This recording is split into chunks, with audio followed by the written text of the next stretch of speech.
And let's talk about one of the most impactful ones, and I'll give you my over-under pick for this week.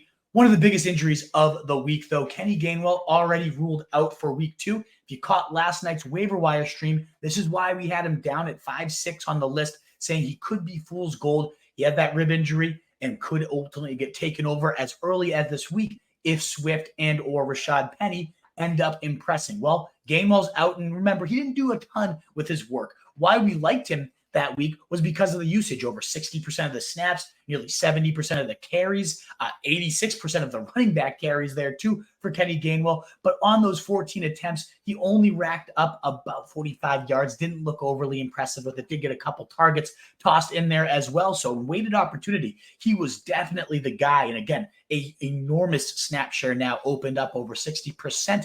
Who's going to come in and take that over? I imagine it's DeAndre Swift. They went and traded out for this guy, and Nick Sirianni after the game highlighting that we don't ever want to come out of games where DeAndre Swift only touches the ball twice. He did right after say there's going to be some games where he carries the load for the game and other games where he will be in that same role where he's more of a complementary piece. So it's up or down the comments, but this is going to be his time to shine. And this guy, DeAndre Swift, I get coaches all over the world seem to hate him despite all the love fantasy owners have always had for him. I've never been a big Swift guy. I do think he's a bit soft, plays soft, but he is an explosive playmaker and a phenomenal receiver, averaging he was third last year in points per touch in fantasy, and I imagine those touches are going to go up quite significantly this week. I do think Rashaad Penny's going to be active, and compared to Swift, I actually am more of a Rashaad Penny guy. It was just a couple seasons ago that he was the #1 running back in your fantasy playoffs. If you look at all the explosive run metrics,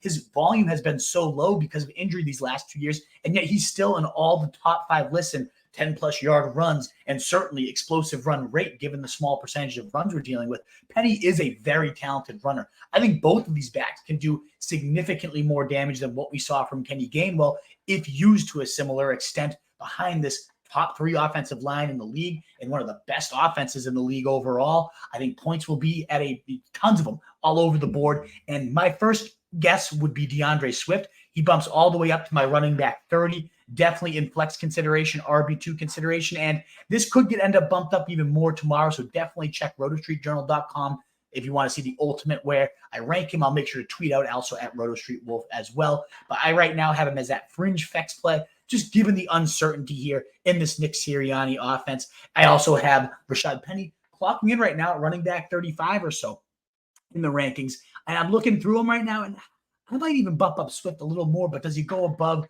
Najee Harris, Javonte Williams, Pacheco? That's the range, the tier I have him joining at least. So you can consider him a low-end RB2, quality flex play. And meanwhile, I have Rashaad Penny clocking it right at running back 40 behind Rashawn Johnson, one of my favorite Hail Marys of the week. So that's where I see this stacking up. But if Penny got dropped and you can pick him up ahead of the game, a great player to have on your bench tryout. If Swift, an impatient owner, dropped him, definitely pick him up. Let's see what these backs do. This is probably going to be the best chance they get unless this rib injury lingers. But I think either of them, if they shine, could take over the starting role for this backfield for however long they stay healthy, because we know they have injury concerns as well. What is up, you fantasy wolf? Thanks so much for tuning in. If you haven't already, share your thoughts in the comments, check out some more videos, and join the newest Wolfpack by subscribing below.